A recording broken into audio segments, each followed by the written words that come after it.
Newsfirst, Newsline. Hello there, a very good evening and welcome to another edition of Newsline Live. We're coming to you as always live and direct from our Newsfirst studios here in Colombo. Sri Lankans have been speaking about elections for quite some time. An election was announced, but it was postponed indefinitely. Now we're at a stage where we don't have local government bodies, no local government representatives, provincial councils, no provincial council representatives. The only representatives that are elected here in Sri Lanka is the Parliament of Sri Lanka. Even the President was elected from Parliament and not elected by the people. So against such a backdrop, governors here in Sri Lanka have been given substantial amount of powers in administrating the provinces of Sri Lanka. And to discuss these matters and much more, we've got with us here today the Governor of the Western Province, Marshal of the Air, Roshan Gunathilake. Very good evening, sir. Thank you very much for joining us, despite your very busy schedule. Good evening. Mr. Gunathilake, first things first. What really is the role of a governor now against a backdrop where there are no local government bodies and no provincial councils? Actually, the provincial councils, we didn't have the provincial councillors for the last 5.5 to 6 years. And now recently the local government bodies, after the dates were passed, that is also now run by the administrators. So as a governor, we have to look after the provincial council issues as well as local government issues. Administratively, we do our work well in the sense that we need to go to the public or meet their requirements, like municipal requirements and their taxation issues. All those things are handled by officials anyway. But the void here is that between the people and the politicians that they elect to represent them and bring their problems. So that is the issue. Officials generally work in the offices and do their work, and they know exactly what to do. But there's a difference where the politician goes to the people, gets their problems, sorts them out, and comes back to the council and works with the administrators and do that. So there's a void there. Okay. But we are managing. The workload is a lot, but anyway, our officials are doing a good job. So, Mr. Gunathilake, things have been running smoothly in Sri Lanka without provincial councils, like you said, for 6.5 years, or close to 6 years, without local government bodies for quite some time. By the looks of it, the central government is also not too interested, or according to the central government, they don't have enough money to hold the local government polls. There is this notion among certain Sri Lankans that these provincial councils and local government bodies are really a waste of taxpayers' money. They're just cesspools of political corruption and all things that are averse or adverse to our country. Since the country is running so smoothly, do we really need local government bodies and provincial councils in Sri Lanka? Actually, if I talk to you about the provincial council, now people, I think, I got used to living without the politicians there, because it has been going on for the last 5.5 to 6 years. So the work by the official, of course, takes place, and there are people who come to meet us, and we do that political role also, although we are not politicians. But the fact remains that the elected body is absent. So the connection with the public that you will get with them is drastically reduced when we are working here. But where the local government authorities are concerned, I think there it is with the village, it's with the town. So the representatives have to go and meet the people, and that's the system worldwide. And you get the problems, you sort them out and come back to the council and do your budgeting, and then fix your plans on how to serve the people. So with councillors, you have so many people attending to the problems, but without them, you have only the administrator. So that void is there. Of course, the work is going on. Maybe it can be more people friendly if the councillors are there. Mr. Gunathilake, let me move to a little bit of a more political question, if I may. Recently, there were certain issues surrounding governors, because many of the governors who were appointed for the provinces were not appointed by the current president, but were appointed by the previous president. You yourself were appointed by President Gotabaya Rajapaksa to the position of governor of the Western Province. And there were arguments being made as to the current president should be allowed to appoint his representatives, because at the end of the day, a governor of a province is a representative of the president. Certain governors were asked to leave. What's your take on this? Yeah. Now, when a president comes, actually a governor serves in the pleasure of the president. Yes. So he has the right to ask anybody to leave if he wants to leave, if he wants that governor to leave. So there are 9 governors. So I think this president has decided to keep some governors and ask some of these people to vacate their position so that he can appoint somebody else. So I think that is what took place, and it took place quite peacefully. I don't think there was any issue at all with that. There was a little bit of a ruckus, if I may say so myself. Where was that? we did broadcast it on our news. Okay. It was there, and it could have been read if you looked between the lines of what people were saying at the time. But of course, it was not an all-out war. Yes, of course. Yeah. I mean, if we are carrying the authority of the president, I mean, he should have the right to have somebody whom he is comfortable to work with. So I suppose it's on those lines that some changes should have happened. But saying that, I mean, there were all the governors, they did a good job actually. Some of them were there during COVID, and there was no parliament also then. So they did a very good job. So I think that also should be said. So there is a proposal that has been brought in Parliament by parliamentarian Jayanta Katagoda. And this proposal, according to this proposal, former members of local government bodies and maybe even provincial councils, if it's extended, could be called back into office, and their periods can be extended indefinitely by order of the Minister of Public Administration. What is your view on such a proposal? Now, there were statements put out by several organizations that are watchdogs here in Sri Lanka saying that this would seriously affect the sovereignty of the people, because it affects the, at least the intention of the government to have timely elections. Governments wouldn't need to have elections. If you are in control of local government bodies, you just get the minister to extend it. So what do you really think about this proposal? Are you in favor? Are you against it? Are you on the fence? Yes, there have been discussions in Parliament about what you said. So I don't know what the final outcome would be. But according to the law that is in place now, when the time runs out, it comes under the control of the commissioner. Okay. So the commissioner has to run that place until elections are held. But then Parliament is where regulations are discussed and made. So we have to wait and see what the outcome would be. I'm sure there will be opposition, there will be people for it. So let's wait and see. But where do you stand, sir? Where do you stand? I stand on the side of the law here, because as a governor I had to honor the Constitution. Constitution says the commissioner has to run that place until the election comes. So as a good citizen, I'll wait for the elections to come. So, but as a proposal, do you think that it is wise to allow a minister, or yes, a minister of public administration, to extend the period of these local government bodies, or in this case, actually, recall the local government bodies? Do you think that's wise?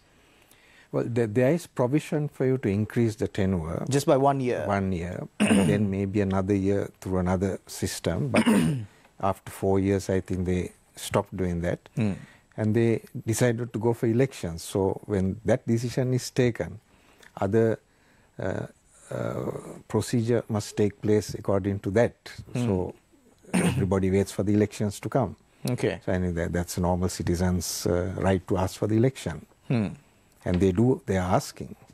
So I don't know what Parliament will decide, but then I suppose people's views have to be foremost in their minds when they do their discussions. Mr. Gunathilake, you said that you conduct a limited amount of consultation with the general public. There is a public day where they can come and meet you and relate to you their issues.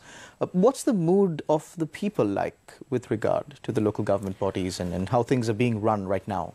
Well, to be very honest with you, I mean, though they come for their normal issues like transfers and their problems and their, okay, some people come asking for jobs and it's a political thing.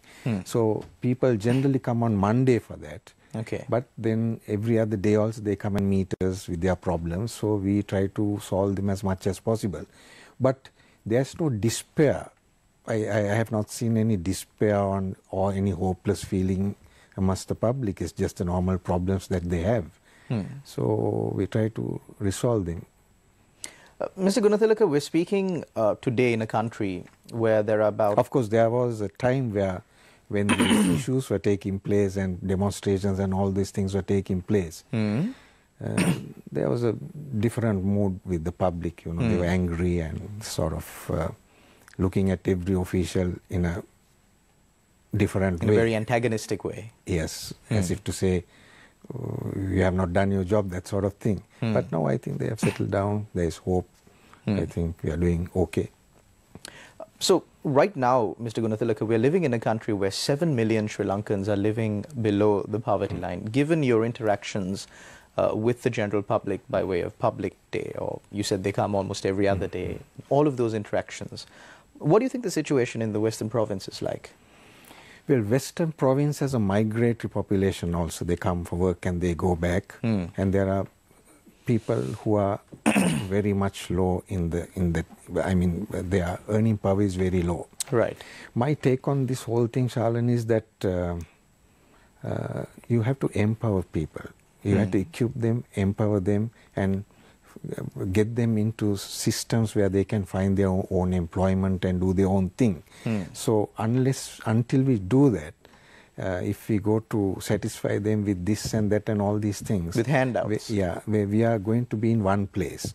So we need to empower them, we need to train them, we need to get them into, I mean, they must feel respected and they must feel some value in them. So we got to empower them. I think this is the secret, that we need to go on this line. So if you empower them, they can go abroad, they can do respectable jobs. Even here they can do it like that. But what happens is, after school and that gap, I think a lot of people get misled and they get into so much of nefarious activities, and we find people on the streets. I mean, you see the level of violence it was not like when we were small. I mean, it's a serious issue. So you need to keep the people busy, make them feel wanted, make them feel valued, and then put them into society and they'll do the rest. You don't have to do anything else. So when you say that little period between finishing your school and getting into university, what period are you talking about? Some people, they stop their education at O-levels.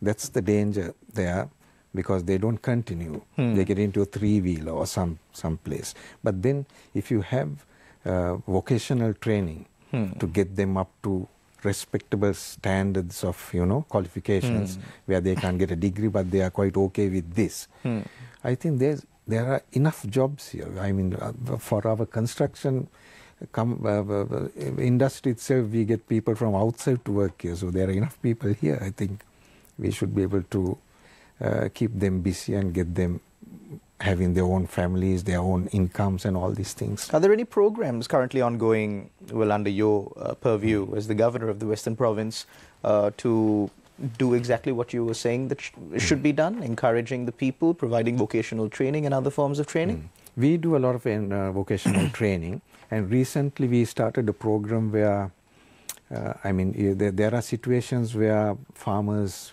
come into hopeless situation, there's so much of produce being thrown outside, and you know. So we thought of having a program where we will build a factory or two, get their produce at a price that will not drop below a certain level, and make our produce. At the same time, training entrepreneurs to on this type of work, and giving them NVQs qualifications, like producing butters, cheese, jams, and all those stuff. And so the provincial council also gets a little profit out of that, and the farmer and the consumer is also benefited with Reasonably priced goods. Reasonably priced goods. I think your paper did a small article also on that. So we are working on that to expand that, actually. Well, we're in discussion with the Governor of the Western Province, Marshal of the Air, Roshan Gunathilake. We'll continue this discussion after a short commercial break. Don't go anywhere. You're watching Newsline live.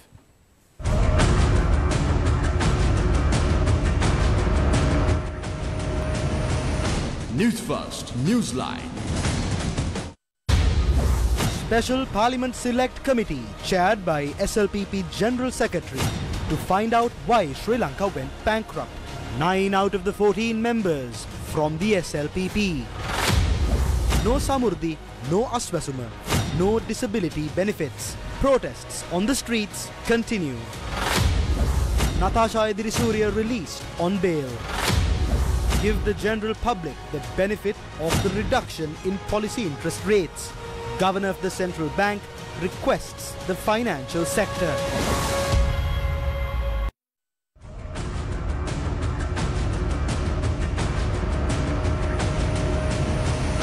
Newsfirst, Newsline. Yeah. Hello there, welcome back. You're watching Newsline Live. We're in discussion with the Governor of the Western Province, Marshal of the Air, Roshan Gunathilake. Mr. Gunathilake, you were speaking about empowering Sri Lankans and not just giving free handouts. And of course, that's definitely an idea that anyone could really subscribe to, because as this famous saying goes, you know, you give a man a fish, he'll eat a day. You teach a man how to fish, and he'll eat for the rest of his life. So you were speaking about the projects done under your purview as the Governor of the Western Province to accomplish exactly that. Are these projects, to your knowledge, being conducted in other areas as well, other provinces as well? Is there any coordinated effort, or is this solely one of your initiatives, your projects, only in the Western Province? Yeah, we started it as our own initiative here. So it's like a model for anybody to copy. So any other province can do it if they want to. Some of them are aware of what we are doing. And I suppose once it establishes itself firmly with this NVQ training also taking place, I suppose others might want to take a look at it and do their own thing.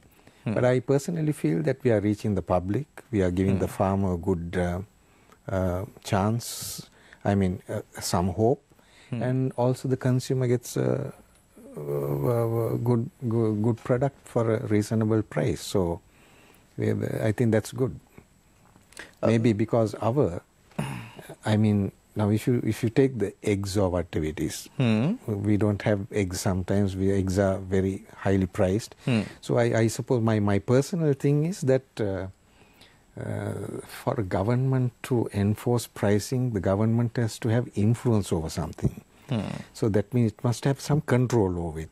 Maybe some production right, or maybe 10% or 15% of what is being produced must be from government sources, so that you can enforce prices, you can dictate terms. Now here, if you don't do that, we are at the mercy of all these people who raise their prices, and the public suffers. No, those days we had a lot of government farms. I don't know the present situation of those farms. Maybe we should activate them. This is my own personal idea, so that the government has some say in all these production lines.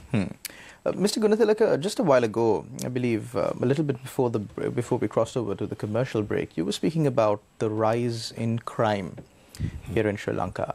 Now, of course, you were appointed as a governor of the Western Province under the purview of President Gotabaya Rajapaksa. And President Gotabaya Rajapaksa ran on the premise that national security will be number one. Ensuring a person's personal safety is, of course, part and parcel of national security. A rise in crime is a threat to national security. So against such a backdrop, when you look at the situation and things that are happening today in the country, but let's just focus in the Western Province only, shootings, killings, almost on a daily basis, It's almost starting to look like the United States, where guns are legal. Here in Sri Lanka, weapons are not legal. I mean, I can't legally hold a weapon. So against such a backdrop, as the governor of the Western Province, is there any intervention that you're making in ensuring that the crime rate is dropping? I know you're not directly involved in law enforcement. That's the job of the police, the Minister of Police. But is there any intervention, at least on your part, in ensuring that people are safe? We are concerned. Of course, we have dialogue with the police continuously.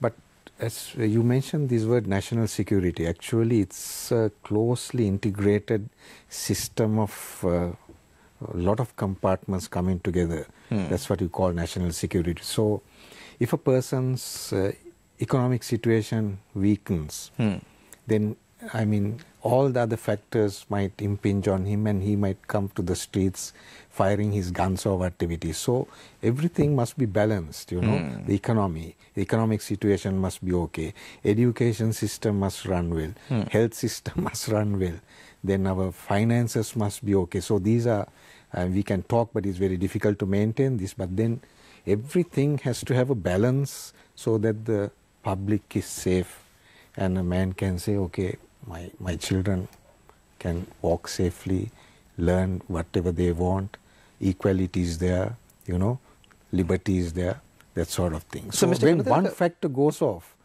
all the other things start to shake. So are you saying that the rise in the crime rate in Sri Lanka could be, you know, attributed to the economic crisis that the country is facing?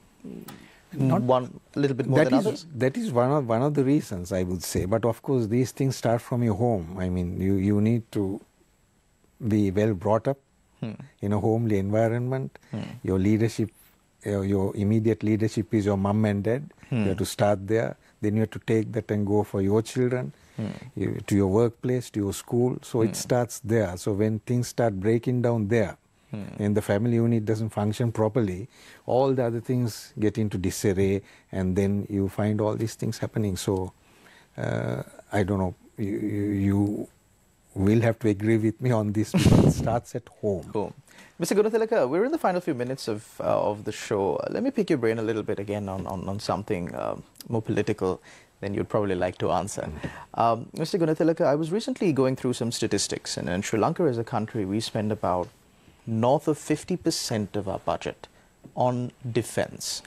This is related to the rise in crime rate. So in a country where we spend north of 50% on defense, we barely have 6% for education, even less than that for health.